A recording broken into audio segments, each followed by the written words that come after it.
se viene, es como nieve, es tierra que medio crecer, no se olvida de dónde se viene, se lleva en el alma, se defiende con el... Pasan 4 minutos de las 8 de la mañana, continuamos en contexto aquí en BLM Noticias.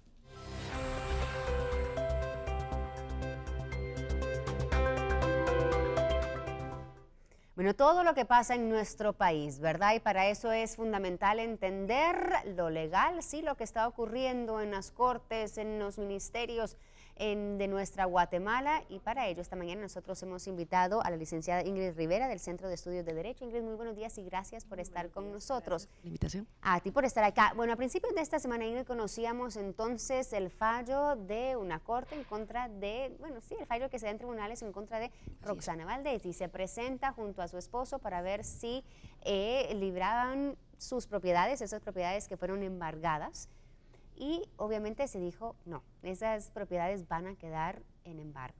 ¿Qué significa esto para Roxana Valdés? ¿Qué tipo de derrota está sufriendo ella ahorita? Si es que se considera una derrota. Sí, la realidad es que estamos hablando de un proceso en donde se pretende establecer que los bienes pudieron haber sido adquiridos por actividades ilegales, es decir, que el dinero con el cual se compraron esos bienes, tanto de ella como de su esposo, pudieron haberse originado de alguna actividad ilícita. Aclarando de que el proceso de extinción de dominio es un proceso totalmente independiente a un proceso penal que se pueda iniciar en contra de ella, porque en materia penal es una responsabilidad eminentemente personal. En cambio, en el proceso de extinción de dominio es un proceso que recae sobre el patrimonio de las personas bajo la presunción de que esos bienes se pudieron haber adquirido en una forma ilegal. No importando si tienen algún proceso legal o no, como ella que ahorita no está siendo procesada por ningún ilícito. Definitivamente, estamos hablando de una jurisdicción totalmente independiente, y no solo que pueda provenir la adquisición de hechos ilícitos de crimen organizado, sino también inclusive delitos del orden común. Entonces, el proceso de extinción de dominio se basa en precisamente que el Estado pueda adquirir a su favor los bienes en los que se pueda presumir que hubo una ilegalidad en su adquisición. En este caso, lo que se ordenó fue el embargo sobre los bienes de la exmandataria y su esposo, en relación a que el embargo lo que pretende es evitar la transmisión a terceras personas, porque lo que sucede es que al transmitirse los bienes a terceras personas, el proceso se vuelve definitivamente más complicado, porque entonces hay que llamar al mismo a todos aquellos que se hayan visto involucrados en esa transmisión. Entonces, el argumento del embargo originalmente era precisamente para asegurar que los bienes no se iban a transmitir a terceros. Ella presentó su prueba de descargo en el proceso, porque estamos hablando de un proceso donde ella está obligada a probar la adquisición lícita de los bienes, es decir, el origen del dinero que tuvo que haber sido legal. Claro, que pongamos esto en contexto, bueno, son 4 propiedades, tengo entendido, son específicas. tres a favor de ella y 8, si no más me equivoco, a nombre de propiedad de su esposo. De su esposo, exacto. Una de estas es la sonada casa de Juan Gaviota, ¿verdad? Así la es. Casa de la Playa, donde también un medio de comunicación en recientes meses ha mostrado la manera de esta transacción, cómo se adquiere esta casa, muestran cheques que provinieron de distintas cuentas, y ahí por ahí uno puede decir, bueno, como que sí deja sospecha de que sí, es un bien adquirido ilícitamente. De hecho, la información que se ha podido obtener por las investigaciones que ha hecho la Intendencia de Verificación Especial hacen presumir alguna especie de transacciones un poco dudosas, extrañas en cuanto a la adquisición de los bienes. Y como insisto, ¿verdad? El proceso de extinción de dominio básicamente se basa en eso, que si existe una duda de que probablemente pudo haber sido un delito el que originó la adquisición de ese dinero, y que con ese dinero se compraron los bienes, entonces eso justifica suficientemente que se estén bajo el embargo. Entonces, lo que hizo el juzgado, la sala en este caso, fue ratificar el embargo, bajo el argumento de que siempre es importante asegurar que estos bienes no puedan pasar a terceras personas. Aunque, como tú me estabas comentando ahorita, yo te interrumpí, que ella presentó realmente quizá la prueba de que estos bienes se van a adquirir o se adquirieron de manera legal. Sí, según tengo entendido, lo que ella probó fueron créditos bancarios, que fueron los que originaron la adquisición del dinero, y que con ese dinero ella había comprado los bienes, y que con el salario que obtenía durante el tiempo que fue vicepresidenta de la República, con esos ingresos ella tenía que estar pagando los créditos a las instituciones bancarias, pero debido a que ya no tiene esa posición política, entonces ella no tiene el ingreso correspondiente, que ya no puede seguirlos pagando. Entonces eso es lo que justificaba también porque era necesario para ella el levantamiento de las medidas de embargo. Exacto. Bueno, ¿y esto qué podría representar ahora? ¿Cuál es el proceso que se sigue? ¿Ya puede venir, quizá apelar nuevamente esta decisión?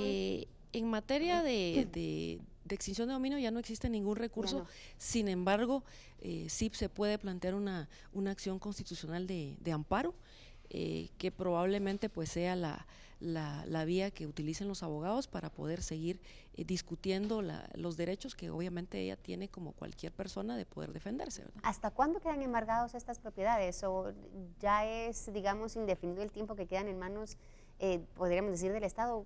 ¿Cómo se soluciona Sí, eso? el embargo, como es eminentemente precautorio, estamos dependiendo que en el futuro el proceso de extinción de dominio, si se sigue el proceso como realmente se tiene que seguir después de los medios de defensa que ellos puedan utilizar para el levantamiento del embargo, entonces el Estado puede en el futuro, al momento de darle todo el procedimiento y derecho de defensa a ella, ya entonces adquirir esos bienes ya dejaría de ser un embargo y los bienes pasarían a ser propiedad del Estado.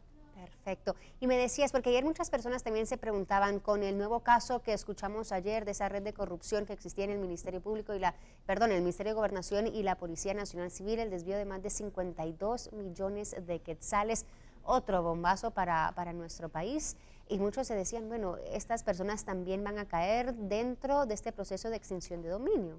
Sí, de hecho, en materia de administración pública hemos estado viendo muchos casos en Guatemala en las últimas semanas donde se presume la comisión de hechos ilícitos vinculados con la corrupción y definitivamente estamos hablando de casos similares, es decir, también se les puede iniciar proceso de extinción de dominio por el simple hecho de que al revisar e investigar sus patrimonios se logre determinar que la adquisición de bienes se dio durante el tiempo que ellos estuvieron en ese cargo público. Entonces, si se logra determinar la extraña adquisición de bienes durante el tiempo que ellos fueron funcionarios públicos, pues definitivamente estamos hablando de una presunción que implica la probabilidad muy obvia de que se pudieron haber adquirido producto de actividades ilícitas. Entonces sí tendría que iniciárseles un proceso de extinción de dominio. Claro, Ingrid, y ya para finalizar, ¿qué crees tú que podríamos esperar en cuanto a este tipo de investigaciones en materia legal en las próximas semanas? Porque al parecer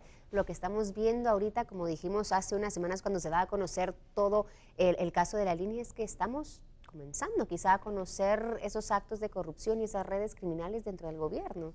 ¿Cómo vislumbran ustedes los siguientes meses? La realidad es que estamos en una situación política en Guatemala, una crisis política que creo que teníamos muchísimos años de no vivir, y el hecho de que se haya dado la situación de la red criminal La Línea y todo lo que los medios de comunicación pues nos hemos enterado todos y nosotros como abogados también, pues ha venido a generar prácticamente una cadena de situaciones que han motivado a que tanto el Ministerio Público como la CICIG han investigado más detenidamente y ha salido a relucir una serie de ilegalidades prácticamente dentro de toda la estructura del Estado, y es de esperarse que en las próximas semanas puedan darse más situaciones, y también sería de esperarse que las personas involucradas en los hechos que ya se han hecho públicos pues deberían ser investigadas y deberían de seguirse los procesos como realmente corresponde, ¿verdad? Tanto en materia penal como en el tema de extinción de dominio. Perfecto, Ingrid, te agradecemos estar con nosotros esta mañana y seguramente sí vamos a seguir escuchando sobre estos casos. Ayer la CICIG dejaba muy en claro que van a seguir investigando, por ejemplo, en este nuevo caso del Ministerio de Gobernación, a las más altas autoridades, ¿verdad? No quedan afuera de este proceso de investigación. Muchísimas gracias por haber estado con nosotros esta mañana. Ahí está entonces analizando esta situación, esta materia legal que atraviesan funcionarios en nuestro país a raíz de esos casos de corrupción que se han dado a la luz. Vamos a seguir con más esta mañana. Regresamos con BLM Revista. Quédese con nosotros. Cumplimos 11 años y queremos celebrarlo contigo. Ven a la fiesta de Chiquirrines Club con tu familia. Ven a celebrar.